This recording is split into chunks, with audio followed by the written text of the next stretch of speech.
बच्चों। हम वापस आ गए हैं आप सबके बीच एक नया लेक्चर लेके, एक नया वीडियो लेके, है ना, जो कि बेस्ड है हमारा क्रिस्टल फील्ड थ्योरी या CFT।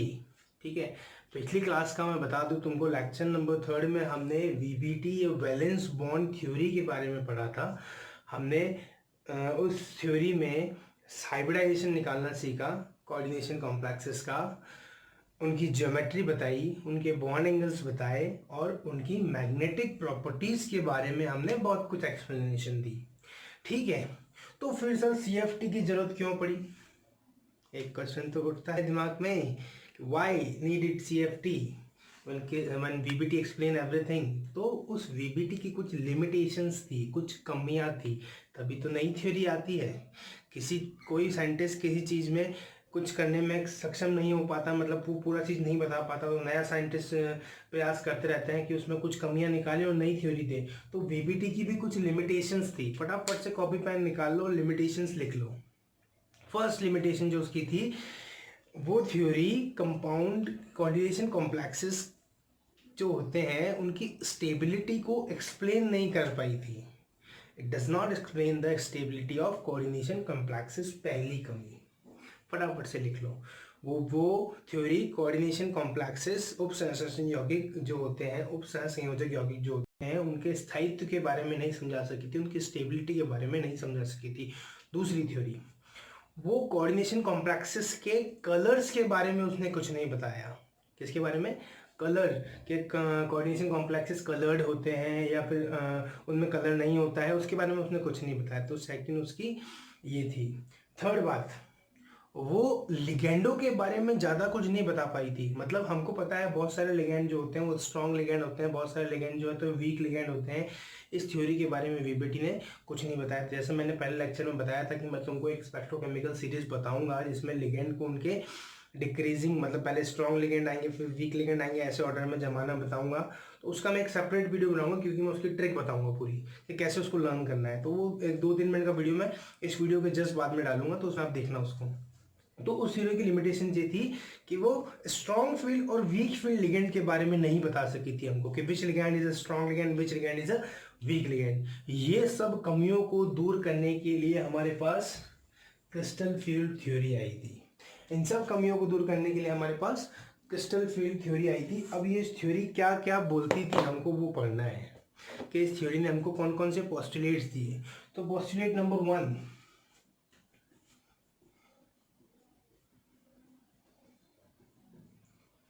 पोस्टुलेट नंबर 1 क्या बोला है इस थ्योरी ने, मैं तुमको पहले बोल के बता देता हूँ एक बार। ये थ्योरी ये बोलती थी कि लिगेंड जो होता है उनका क्या होता है, एक पॉइंट चार्ज होता है, मतलब उन पर कुछ ना कुछ चार्ज होता है। लिगेंड पे क्या होता है, कुछ ना कुछ चार्ज होता है। हमको पता है लिगेंड पे लोन पेयर ऑफ इलेक्ट्रॉन होते हैं, तो चार्ज होना तो ऑब्वियस बात है, नेगेटिव चार्ज है वहां पर।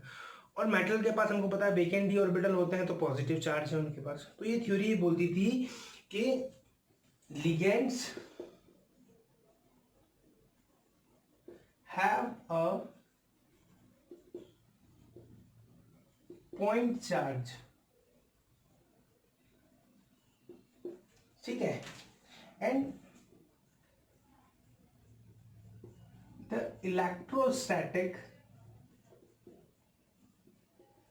force of attraction between the metal and ligand. क्योंकि हमको पता है लिगेंड पे नेगेटिव चार्ज है, मेटल पे पॉजिटिव चार्ज है, तो दोनों के बीच में कौन सा फोर्स ऑफ अट्रैक्शन होगा? The electrostatic force of attraction between the metal and ligand. So अब इलेक्ट्रोस्टैटिक फोर्स ऑफ अट्रैक्शन है, तो बॉन्ड कौन सा होगा दोनों के बीच में? तो ये थ्योरी बोलती थी कि मेटल और लिगेंड के बीच में कौन सा बॉन्ड होगा बेटा? आयनिक बॉन्ड होगा। सो आयोनिक बॉन्ड आर फॉर्म्ड। तो ये थ्योरी फर्स्ट जो पोस्टुलेट था वो ये था, ये थ्योरी ये बोलती थी कि लिगेंड पर पॉइंट चार्ज होता है और इलेक्ट्रोस्टैटिक फोर्स ऑफ अट्रैक्शन होता है लिगेंड और मेटल के बीच में, क्योंकि हमको पता है मेटल पे पॉजिटिव चार्ज होता है क्योंकि उसके पास वेकेंट ऑर्बिटल होता है, लिगेंड पे नेगेटिव चार्ज होता है क्योंकि उसके पास लोन पेयर होता है। दोनों जब पास पास में आएंगे तो पॉजिटिव और नेगेटिव के बीच में जो अट्रैक्शन होता है, फिजिक्स में पढ़ा होगा तुमने, केमिस्ट्री में पढ़ते हो, इलेक्ट्रोस्टैटिक फोर्स ऑफ अट्रैक्शन होता है वो। ठीक है, सो मेटल और लिगेंड के बीच में जो बॉन्ड फॉर्म होगा वो बॉन्ड कौन सा फॉर्म होगा? आयनिक फॉर्म होगा। ओके, फर्स्ट पॉस्टुलेट सबको समझ में आ गया होगा, वेरी इजी। सेकंड पॉस्टुलेट पे आते हैं।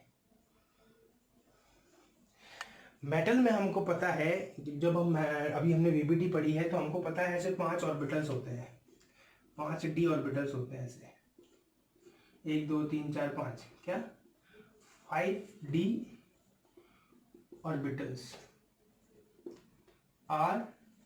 ये पांचों जो डी ऑर्बिटल्स होते हैं ये क्या होते हैं, डी जनरेटेड होते हैं। क्या होते हैं ये, डी जनरेट ऑर्बिटल्स होते हैं, डी जनरेट ऑर्बिटल। अब तुम्हारे मन में एक क्वेश्चन उठ गया होगा बेटा, हिंदी वाले बच्चों के लिए बता दूं मैं, डी जनरेट ऑर्बिटल को बोलते हैं हम संभ्रंश कक्षक। डी जनरेट ऑर्बिटल मतलब संभ्रंश कक्षक। अब ये क्या होते हैं सर, तो वो ऑर्बिटल जो सेम एनर्जी लेवल पर रहते हैं, which orbital exist in same energy level is called a degenerate orbital, है ना। मैं साइड में लिख देता हूँ, which orbital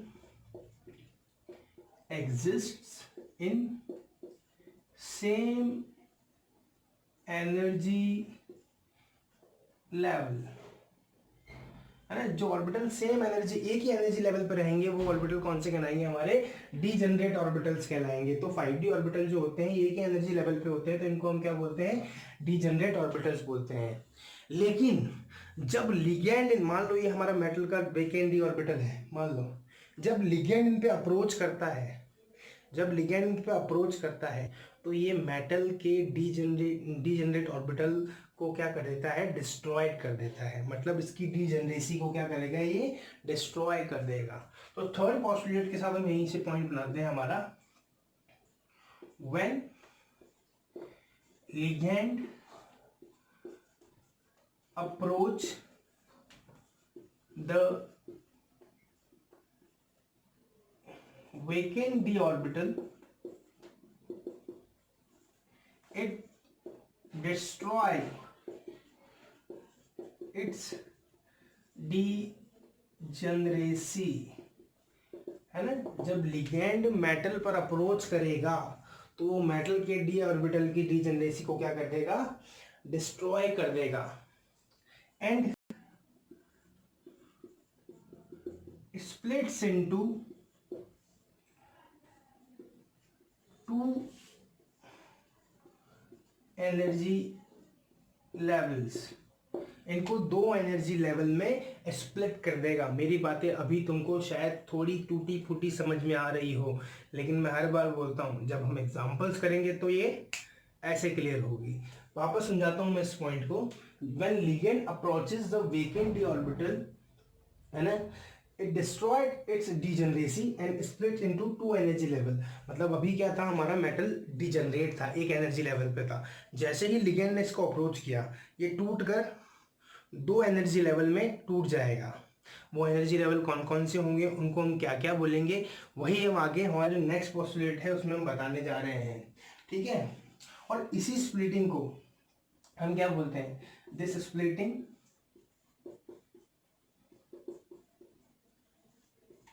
are called crystal field splitting.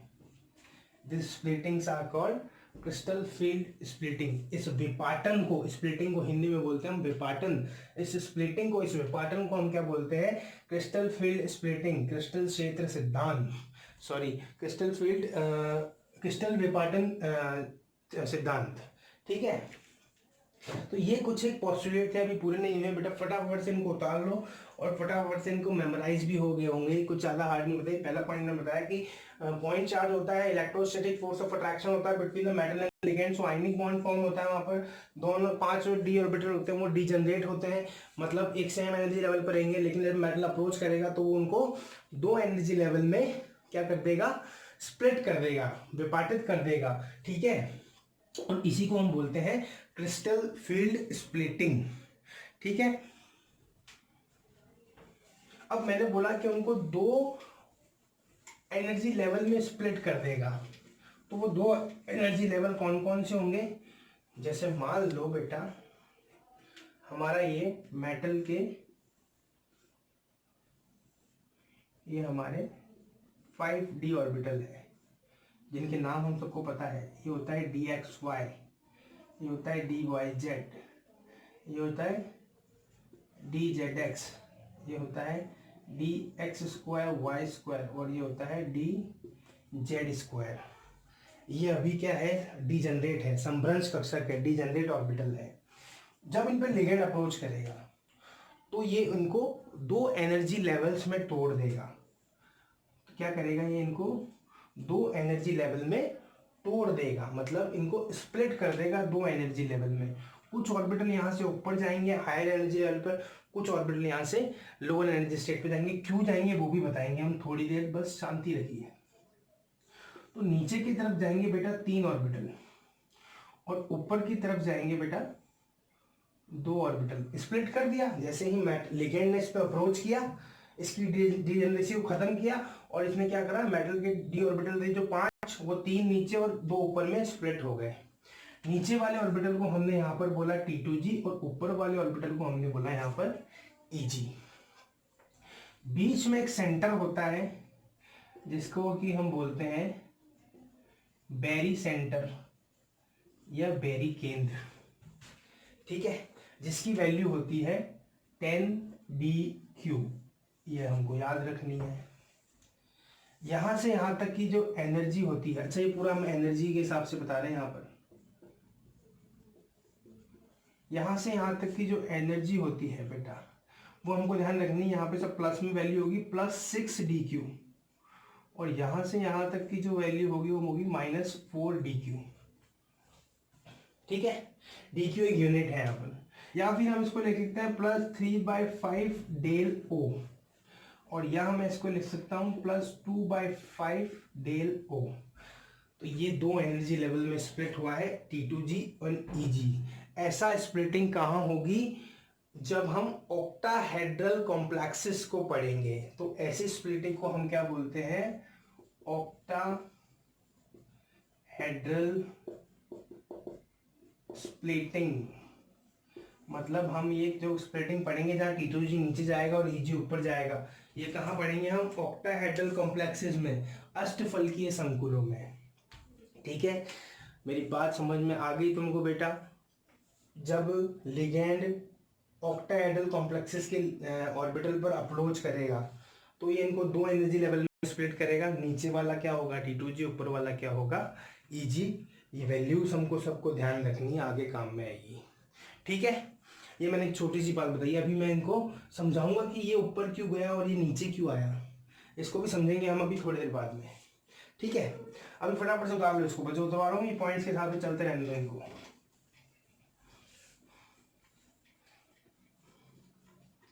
ठीक है, अब नेक्स्ट पॉइंट पे हम आते हैं। हमको पता है जब लिगेंड मेटल पे अप्रोच करेगा तो वहां से कुछ एनर्जी रिलीज होगी।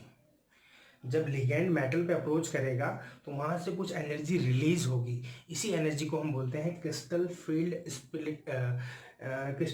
Stabilization energy. क्या बोलते हैं हम, crystal field stabilisation energy, CFSE, crystal field stabilisation energy. Definition क्या बोलेंगे, the amount of energy release when ligand approaches the metal orbital. ये 4th या 5th पोस्टुलेट जो भी आ रहा है, the amount of energy released when ligand approaches the vacant d orbital of metal is called crystal field stabilization energy। मैं पूरा लिखता हूँ एक बार, crystal field stabilization एनर्जी। मतलब जब लिगेंड मेटल पे अप्रोच करेगा तो जो ऊर्जा निकलेगी, जो एनर्जी निकलेगी, वो हमारी क्या कहलाएगी, क्रिस्टल फील्ड स्टेबलाइजेशन एनर्जी। और जिन्होंने वीबीटी पढ़ी है उनको बहुत अच्छी तरह से बातें समझ में आ रही होगी है, और जिन्होंने वीबीटी नहीं पढ़ी है तो फटाफट से टाइप कर लीजिए यूट्यूब पर कोऑर्डिनेशन केमिस्ट्री पार्ट 3 बाय दीपक सर। तो वो लेक्चर पहले पढ़िए, फिर ये चीज़ें थोड़ी अच्छी समझ में आएगी, बिल्कुल एकदम जोर से समझ में आएगी। ठीक है, अब देखो वहाँ मैंने बात की थी 2 तरह के लिगेंड होते हैं, स्ट्रॉन्ग लिगेंड और वीक लिगेंड। अब जब स्ट्रॉन्ग लिगेंड अप्रोच करेगा तो ज़्यादा अमाउंट में एनर्जी रिलीज होगी, ऑब्वियस बात है। व्हेन स्ट्रॉन्ग लिगेंड अप्रोचेस, जब स्ट्रॉन्ग लिगेंड अप्रोच करेगा तो the energy releases maximum, so the compound formed by strong ligand is more stable। मेरी बात सुनो, जब स्ट्रॉन्ग लिगेंड अप्रोच करेगा तो ज़्यादा अमाउंट में एनर्जी निकलेगी, है ना, और जितनी ज़्यादा एनर्जी रिलीज निकल जाएगी बाहर, कंपाउंड की स्टेबिलिटी उतनी ज़्यादा हो जाएगी ना। कितना सिंपल सा पॉइंट है, when strong ligand approaches the energy releases maximum, वहाँ से एनर्जी ज़्यादा निकलेगी और क्या होगा, कंपाउंड होगा जो फॉर्म होगा कंपाउंड वो स्ट्रॉन्ग लिगेंड से, वो क्या होगा, is more stable. Compound formed by strong ligand is more stable, very important point. और इसका ही तुम कर दो vice versa for the weak ligand. Week ligand में कम एनर्जी निकलेगी तो वीक लिगेंड से जो कंपाउंड का फॉर्मेशन होगा वो क्या होंगे, थोड़े क्या होंगे, कम स्टेबल होंगे as compare to the strong ligand. तो ये कुछ एक पॉइंट जो हमको ध्यान रखने हैं बेटा, है ना, पोस्टुलेट्स हैं ये CFT के। तो ये बहुत क्वेश्चन में आगे हेल्प करेंगे तुम्हारी, फटाफट से उतार लो इनको, आगे जाके इसमें कहीं से भी क्वेश्चन घूमेगा तो वहाँ तुमको ये हेल्प करेंगे पोस्टुलेट्स ही, है ना। अभी सब हम क्या कर रहे हैं, थियोरेटिकली बातें कर रहे हैं, जब प्रैक्टिकली करेंगे तो एकदम हमारा कंसेप्ट जो है वो बिल्कुल क्लियर हो जाएगा। अभी मैंने तुमको बताया कि जो डी ऑर्बिटल होते हैं वो बहुत तरह के होते हैं, कौन कौन से, DXY, DYZ, DZX, DX2, Y2, DZ2, बताया था ना मिला के। उनका ही हम थोड़ा शेप की बात करते हैं, है ना, उनका ही हम, मेरा मार्कर कहाँ गया, उनके हम थोड़े शेप्स की बातें करते हैं। जैसे फॉर एग्जांपल बेटा, मान लो हमारे पास एक ये है, एक्सिस है, एक्स एक्सिस और वाई एक्सिस, और ये यहाँ पर ये लोब्स बने हुए हैं। ये वाले जो ऑर्बिटल्स होंगे हमारे, ये होंगे DXY, जो T2G में थे, ऑक्टाहेड्रल कॉम्प्लेक्सेस में पढ़ा था जब, ठीक है, उसी स्प्लिटिंग को हम बोलते हैं ऑक्टाहेड्रल क्रिस्टल फील्ड स्प्लिटिंग। ठीक है,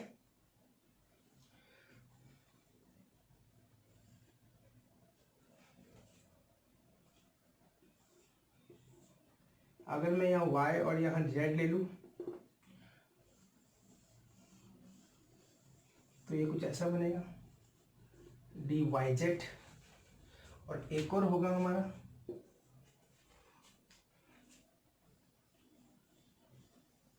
अगर मैं यहाँ Z ले लूँ और यहाँ X ले लूँ तो ये क्या हो जाएगा हमारा DZX, और इन तीनों को ही तो हम वहाँ क्या बोल रहे थे, T2G बोल रहे थे, याद है कुछ। तो इसका हमको ध्यान रखना है, इनमें lobes are present between the axis. क्या बोल रहा हूँ मैं यहाँ पर, लोब्स यानी पालिया, ये जो बनी हुई है, lobes are present between the axis. तुमको दिख भी रहा होगा, लोब जो है एक्सिस के बीच में है, लोब जो है एक्सिस के बीच में है। अब क्वेश्चन हमारा वो उठता है कि सर आपने T2G को नीचे क्यों लिखा था उस जगह और EG को ऊपर क्यों लिखा था। क्वेश्चन आ रहा है दिमाग में, बिल्कुल आ रहा होगा कि सर जब लिगेंड अप्रोच करेंगे ऑक्टाहेड्रल कॉम्प्लेक्सेस पे तो T2G नीचे क्यों जाएगा और EG ऊपर क्यों जाएगा। तो CFT का एक पोस्टुलेट है बेटा बहुत अच्छा, कि जो लिगेंड होते हैं, ये नया पोस्टुलेट बना के लिखना, ligands always approach along the axis. मेरी बात को नोट करो फटाफट से कि ligand always approaches along the axis, मतलब लिगेंड जो आते हैं वो एक्सिस के अलोंग अप्रोच करते हैं हमेशा। लिगेंड जो आते हैं वो हमेशा एक्सिस के अलोंग अप्रोच करते हैं, एक्सिस के ऊपर अप्रोच करते हैं। और जब लिगेंड, मान लो यहाँ पर कोई अप्रोच करने आया, कोई लिगेंड, मान लो यहाँ पर कोई लिगेंड अप्रोच करने आया, ये मान लो ये लिगेंड यहाँ पर अप्रोच करने आया, इसने एक्सिस पर अप्रोच किया, चलो यहाँ बना देते हैं, इसने यहाँ पर एक्सिस पर अप्रोच किया, इसने यहाँ पर एक्सिस पर अप्रोच किया और इसने यहाँ पर एक्सिस पर अप्रोच किया। जब ये लिगेंड यहाँ अप्रोच करने आया तो इसने क्या देखा कि यहाँ इस लिगेंड के लोब और ये जो मेटल के ऑर्बिटल के लोब है इनमें कम रिपल्शन है, क्योंकि ये दूर दूर है थोड़े। क्योंकि देखो, ये ध्यान रखो कि ligand always approaches along the axis, ये क्या करते हैं, हमेशा एक्सिस के ऊपर अप्रोच करते हैं, और हमारे जो लोब्स है वो बिटवीन द एक्सिस है, एक्सिस के ऊपर नहीं है। तो क्या होगा, इनके बीच में रिपल्शन की वैल्यू जो होगी वो क्या होगी, कम होगी, है ना। रिपल्शन क्या होगा यहाँ पर, लेस होगा, और रिपल्शन लेस होगा तो तुमको पता है एनर्जी की वैल्यू क्या होगी, कम ही तो होगी, तभी तो नीचे एनर्जी लेवल पे आते हैं, है ना। क्योंकि इसका पोस्टुलेट बोलता है ligand always approaches along the axis, along the axis approach कर रहा है लिगेंड। और जब और मेटल का जो ऑर्बिटल है वो कहाँ है, बिटवीन द एक्सिस, जब दोनों के बीच में डिस्टेंस बढ़ गई, मतलब यहाँ पर रिपल्शन क्या हो गया, कम हो गया, रिपल्शन कम हो गया तो एनर्जी इनकी ज़्यादा हो गई।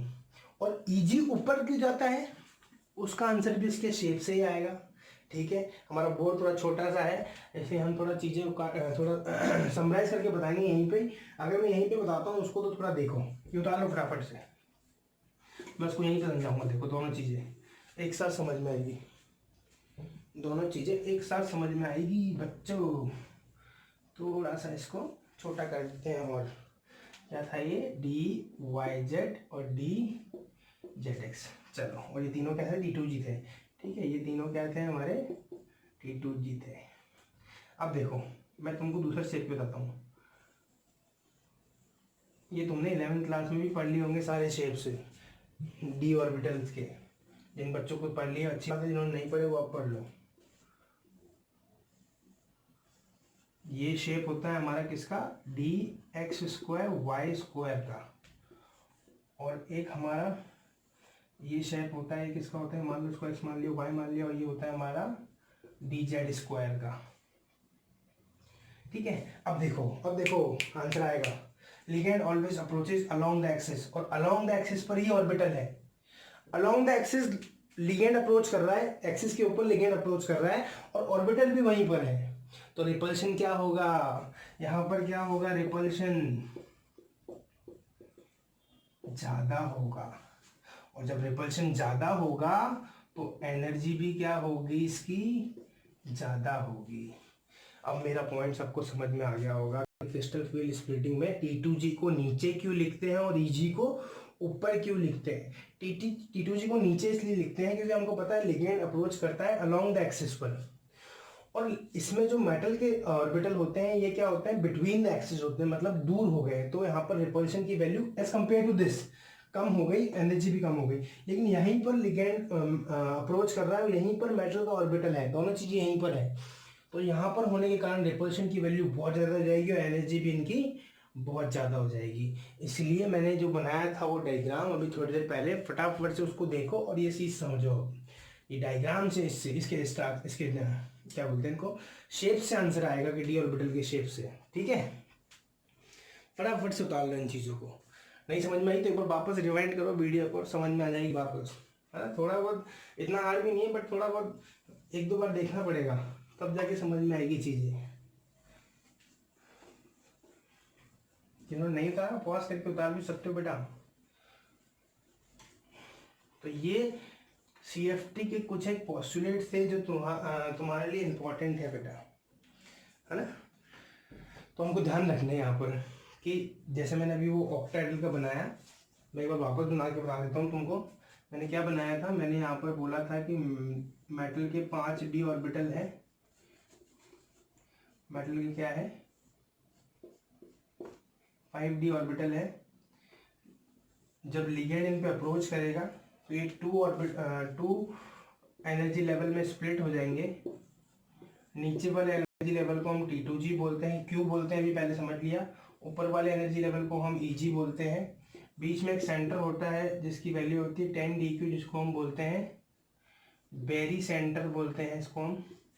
यहाँ की वैल्यू भी मैंने तुमको बताई थी, +6 DQ और यहाँ की -4 DQ।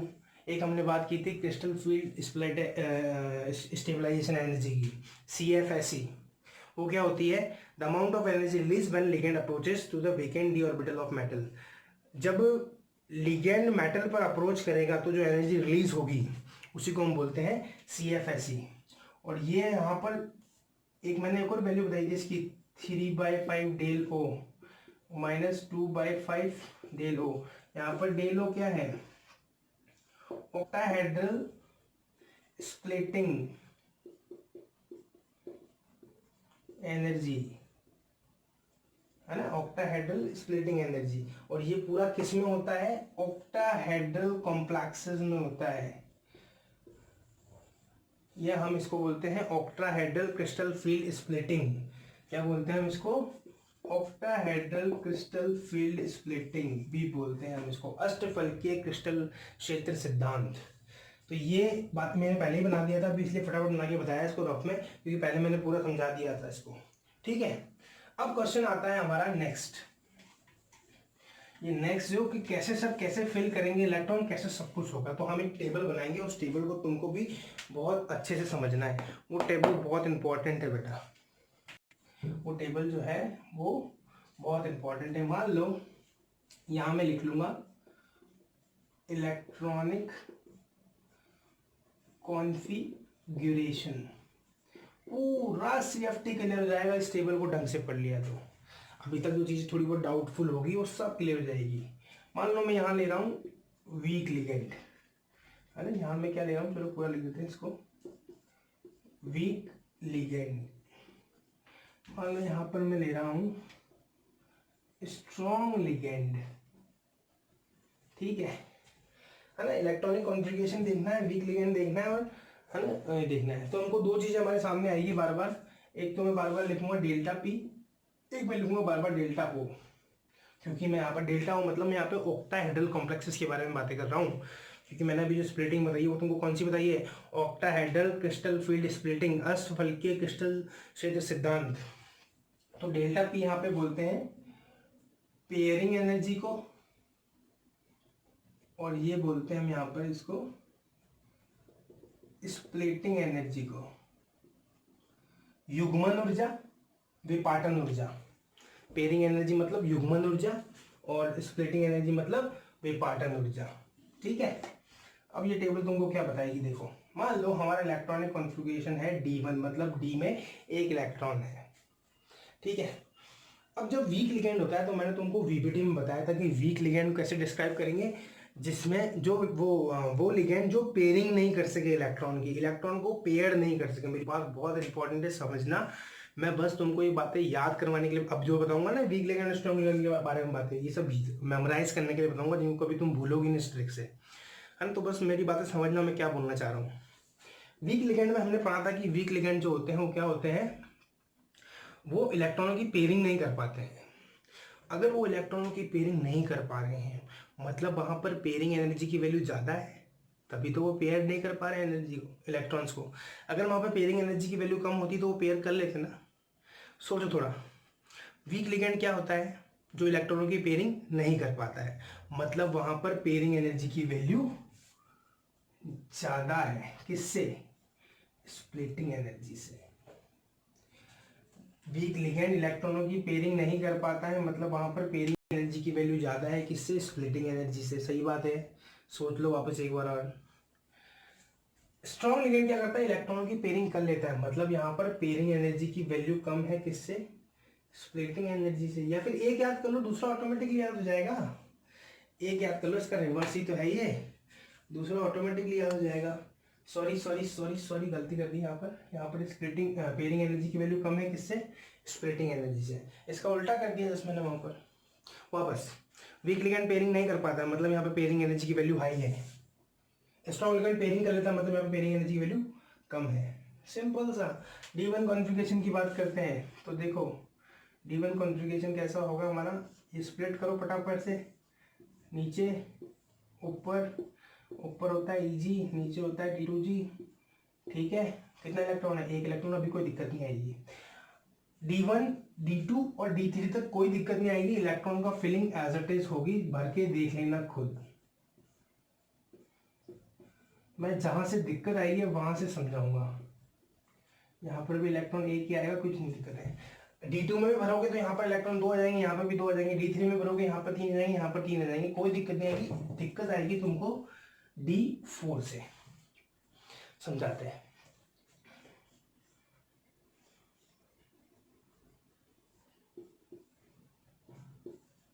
नीचे क्या है हमारा T2G, ऊपर क्या है हमारा EG। 4 इलेक्ट्रॉन बनने, लिगेंड है वीक। 4 इलेक्ट्रॉन बनने, लिगेंड है वीक। वीक लिगेंड के लिए हमको पता है पेयरिंग एनर्जी की वैल्यू ज्यादा होती है, मतलब ये पेयरिंग नहीं करेगा। ये क्या करेगा, पहले स्प्लिटिंग करेगा, क्योंकि स्प्लिटिंग एनर्जी की वैल्यू कम है, वे पार्टनर ऊर्जा की वैल्यू कम है, इसलिए पहले स्प्लिट होगा, पेयर नहीं होगा। तो एक लिगेंड, दूसरा, तीसरा। अच्छा, जो इलेक्ट्रॉन का फिलिंग करना है वो हमको हुंड के नियम के अकॉर्डिंग करना है। 11th क्लास में उठा के देख लो, हुंड का नियम जिनको नहीं आता, ये सबको आता होगा, 11th पास करके आए हैं हम। तो क्या इलेक्ट्रॉन यहाँ पे आएगा सर? नहीं, क्योंकि पेयरिंग एनर्जी की वैल्यू ज्यादा है तो इलेक्ट्रॉन यहाँ नहीं आएगा। इलेक्ट्रॉन स्प्लिट होगा क्योंकि स्प्लिटिंग एनर्जी की वैल्यू कम है, तो इलेक्ट्रॉन जाएगा यहाँ पर। है इंटरेस्टिंग CFT? मजे आ रहे हैं? बहुत इंटरेस्टिंग टॉपिक है ये इसका। अब देखो, पहला इलेक्ट्रॉन, दूसरा और तीसरा सेम रहेंगे 3 तक, तो चौथा कहाँ जाएगा? चौथा ऊपर जाएगा क्या? नहीं, ऊपर नहीं जाएगा, क्योंकि यहाँ पर स्प्लिटिंग एनर्जी की वैल्यू ज्यादा है, यहाँ पर पेयरिंग एनर्जी की वैल्यू कम है, इसलिए इलेक्ट्रॉन पहले पेयर्ड होगा। Now this is really very important, ये मैं तुमको बताना चाह रहा था इतनी देर से। देख लो फटाफट से, ठीक है। और इसको हम लिखेंगे कैसे? यहाँ पर T2G में 3 इलेक्ट्रॉन है और EG में 1 है। इसको कैसे लिखेंगे? यहाँ पर T2G में 2, 3, 4 इलेक्ट्रॉन है और EG में 0 है। ओके, ऐसे इनको लिखते हैं इलेक्ट्रॉनिक कॉन्फ़िगरेशन को। चलो D5 की बात करते हैं। T2G, EG 5 है, 1, 2, 3 ऊपर जाएगा, क्योंकि देखो स्प्लिटिंग एनर्जी की वैल्यू कम है। 4, 5 यहां बात करते हैं।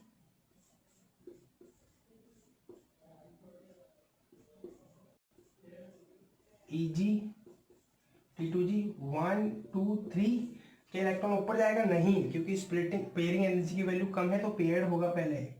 4 और 5 ऐसे ही हम इलेक्ट्रॉन को फिलिंग करते रहेंगे आगे तक और D10 तक पूरा करेंगे, ठीक है। तुमको ध्यान रखना बस D1, D2, D3 सेम होगा और D9 और D10 सेम होगा। ये तुमको ध्यान रखने वाली बात है, क्योंकि इनका कहीं चेंज नहीं होगा, चाहे वो वीक लिगेंड हो चाहे वो स्ट्रॉन्ग लिगेंड के बारे में बात करूँ। चलो D5 तक हमने कर लिया, मैं बनवा लेता हूँ पूरा। D6 तक भी तुम भी फटाफट बना लो अपनी अपनी कॉपी में, जिनको समझ में आ गया वो आगे तक फटाफट से बना लो सारे। D6 के बारे में बातें करते हैं।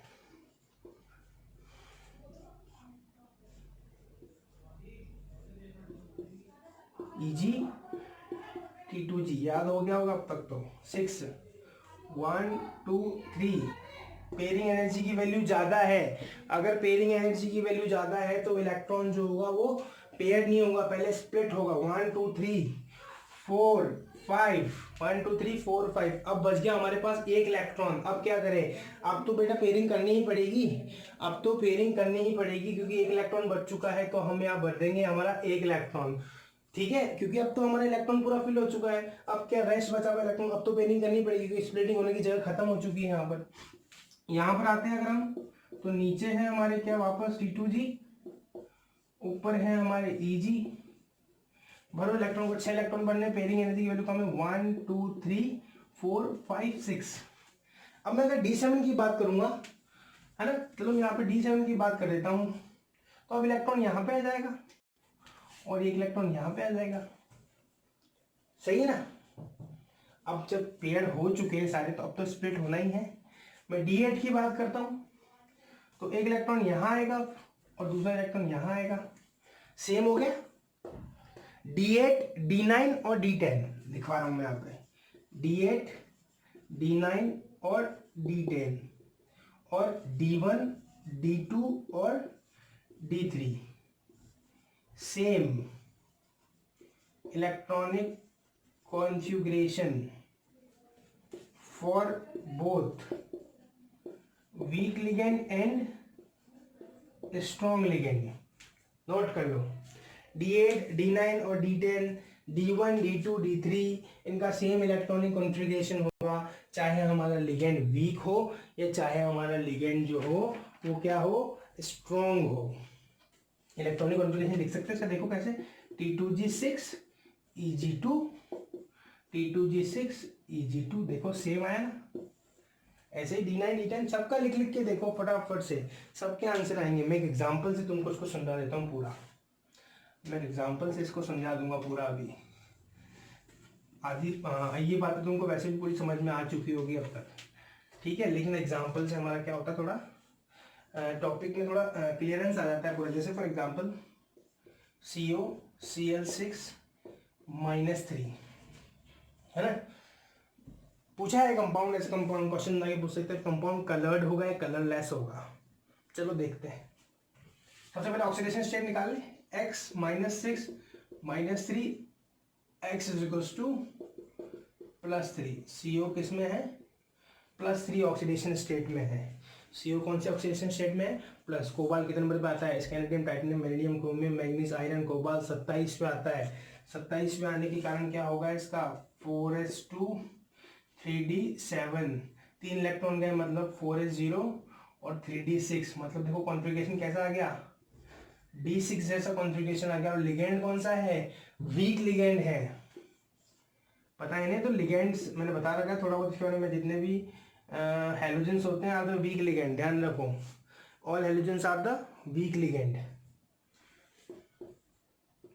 All halogens are the weak ligand, ध्यान रखो अभी दिमाग में बस। बाकी स्पेक्ट्रोकेमिकल सीरीज मैं बता ही दूंगा, एक छोटा लेक्चर बनाऊंगा उसमें तुमको उसकी ट्रिक बताऊंगा और फिर उसको मतलब उसमें ट्रिक के साथ याद भी करवा दूंगा, ठीक है। D2G में देखो 1 2 3, अच्छा वीक लिगेंड है, वीक लिगेंड मतलब वीक लिगेंड पेयरिंग नहीं करता, मतलब पेयरिंग एनर्जी की वैल्यू ज़्यादा है यहाँ पर स्प्लिटिंग एनर्जी की वैल्यू कम है, तो पहले इलेक्ट्रॉन क्या होगा, स्प्लिट होगा 1 2 3 4 5। अब क्या यहाँ पेयर होगा, नहीं, नीचे आएगा वापस, यहाँ पेयर होगा 6।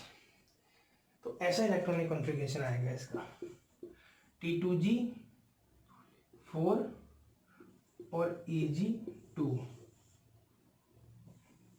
ऐसे हम क्वेश्चन सॉल्व करेंगे इसके, और भी कोई से भी कंप्लेंट उठा के देख लो, फटाफट से सॉल्व कर लो, हो जाएंगे आसानी से। ये हमने ऑक्टाहेड्रल स्प्लिटिंग की बात की, हमने अभी टेट्राहेड्रल स्प्लिटिंग की बात नहीं की है ना। हमने अभी किसकी बात की, खाली ऑक्टाहेड्रल स्प्लिटिंग की बात की है, ऑक्टाहेड्रल क्रिस्टल फील्ड स्प्लिटिंग की बात की हमने। सारी बातें आई होप समझ में आई होगी तुमको। एग्जाम्पल्स उठाओ बुक से, फटाफट से ट्राई करो। क्वेश्चन इनसे जो बनते हैं बोर्ड में, मैं बोर्ड के हिसाब से बता रहा हूँ अभी, बोर्ड में इनसे जो क्वेश्चन बनते हैं वो पूछते हैं कि कौन सा कंपाउंड कलर्ड होगा, कौन सा कंपाउंड कलरलेस होगा, किसका मैग्नेटिक मूवमेंट ज़्यादा, मतलब किसका, हाँ दूसरी बात, मैग्नेटिक मूवमेंट के बारे में भी बहुत कुछ बताती है, किसका मैग्नेटिक मूवमेंट कितना होगा, है ना। मैग्नेटिक मूवमेंट को म्यू से नोट करते हैं, और मैग्नेटिक मूवमेंट को निकालने का फॉर्मूला लिख रहा हूँ यहाँ पे, मैग्नेटिक मूवमेंट म्यू से दिखाते हैं इसको, और इसका फॉर्मूला होता है √n+2। ऐसे मैग्नेटिक मूवमेंट निकाल सकते हैं, सिंपल सा। n क्या है यहाँ पर, नंबर ऑफ अनपेयर्ड इलेक्ट्रॉन, तो फटाफट जिसमें जितने अनपेयर्ड इलेक्ट्रॉन है काउंट करो, यहाँ पे पुट करो, आंसर निकाल लो। तो मैग्नेटिक मूवमेंट के बारे में भी थ्योरी बताती है हमको, तो मैग्नेटिक मूवमेंट कैसे निकालते हैं, ठीक है। तो ये कुछ बातें थी क्रिस्टल फील्ड स्प्लिटिंग की।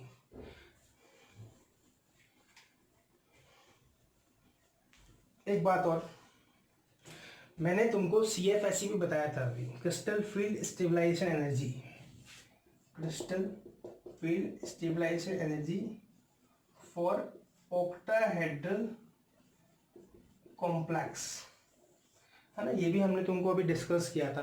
तो इसको भी निकालने का एक तरीका होता है, जैसे इसको अगर मेरे को निकालना है तो मैं क्या करूँगा, 0.4 इंटू NT2G, है ना, plus 0.6 into NEG, bracket close, delta O into delta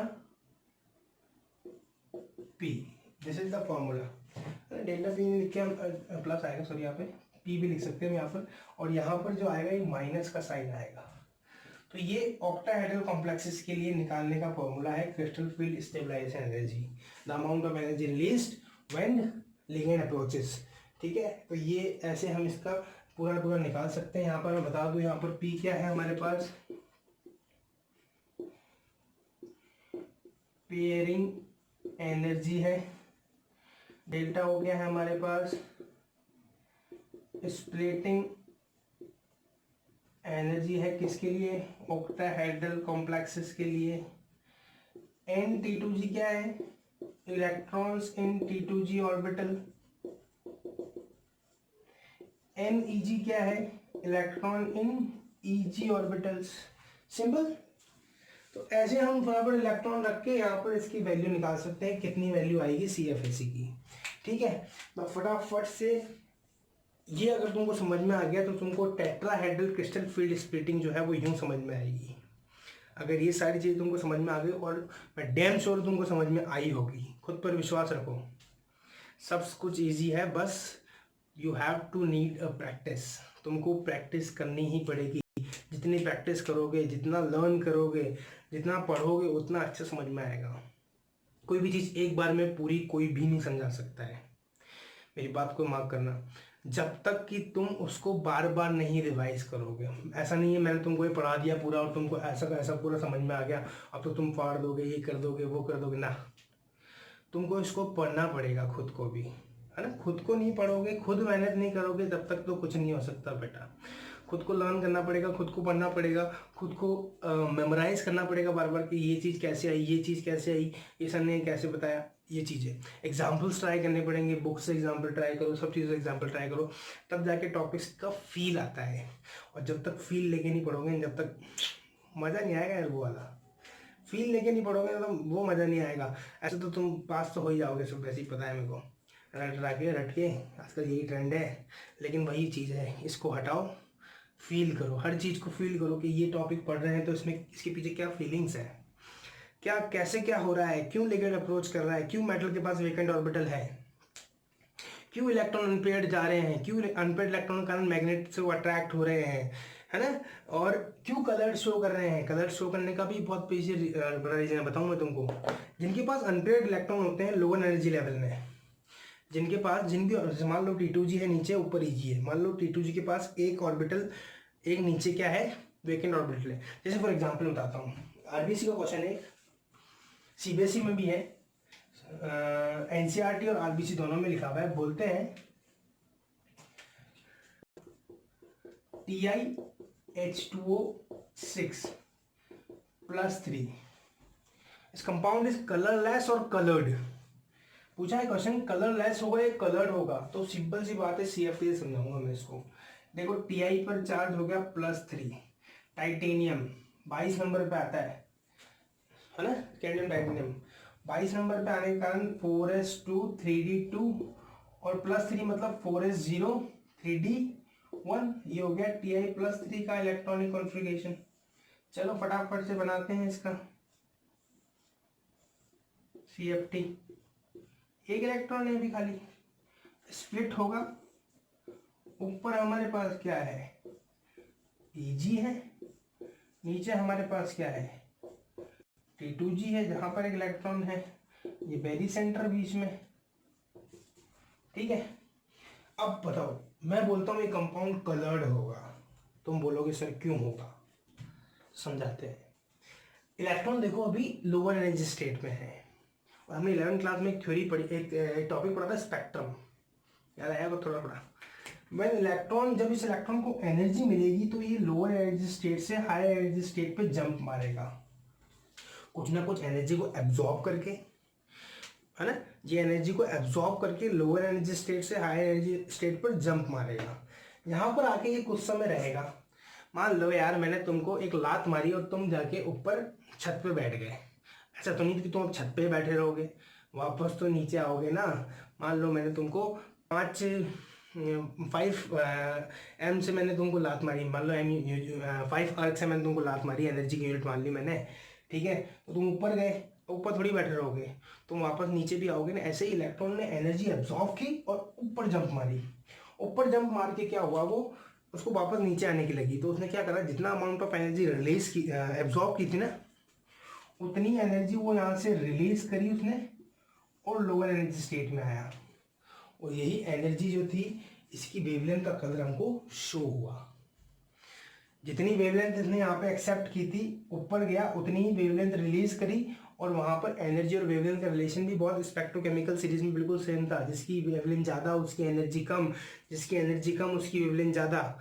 सब पढ़ के आए हम 11th क्लास में। तो इसलिए कंपाउंड कलर्ड होगा, क्योंकि इसने एनर्जी एब्जॉर्ब की और एब्जॉर्ब करके हाई एनर्जी लेवल पे गया, वहाँ कुछ समय रुका, सोचा इसने, फिर इसने वापस एनर्जी को रिलीज किया और वापस नीचे स्टेट में आया। तो जिस भी रेंज की एनर्जी रिलीज करेगा, वेवलेंथ रिलीज करेगा, वो कलर हमको शो होता है। तो this compound is coloured compound.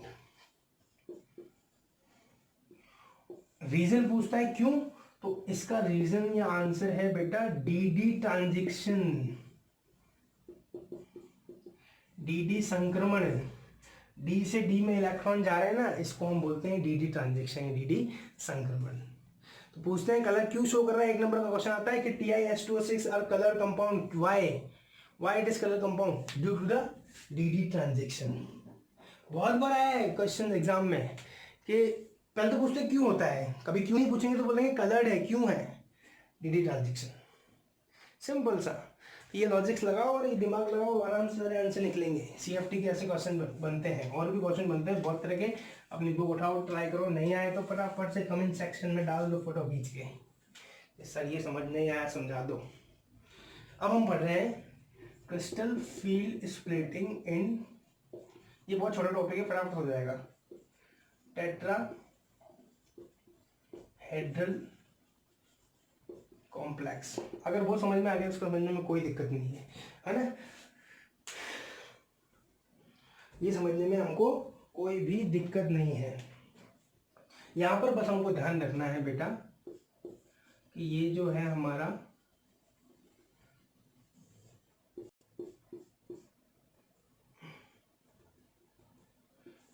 Splitting जो हो रही थी, तो यहाँ पर क्या जाएगा, Eg नीचे आएगा और यहाँ पर T2G जो है वो ऊपर जाएगा।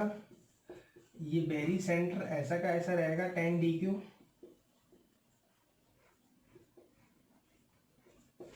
है ना। ऐसा क्यों हुआ होगा, तुम सोच सकते हो कि वहां पर जब लिगेंड अप्रोच करने आ रहा होगा तो T2G उसके सामने खड़ा हो गया होगा, आ बैल मुझे मार।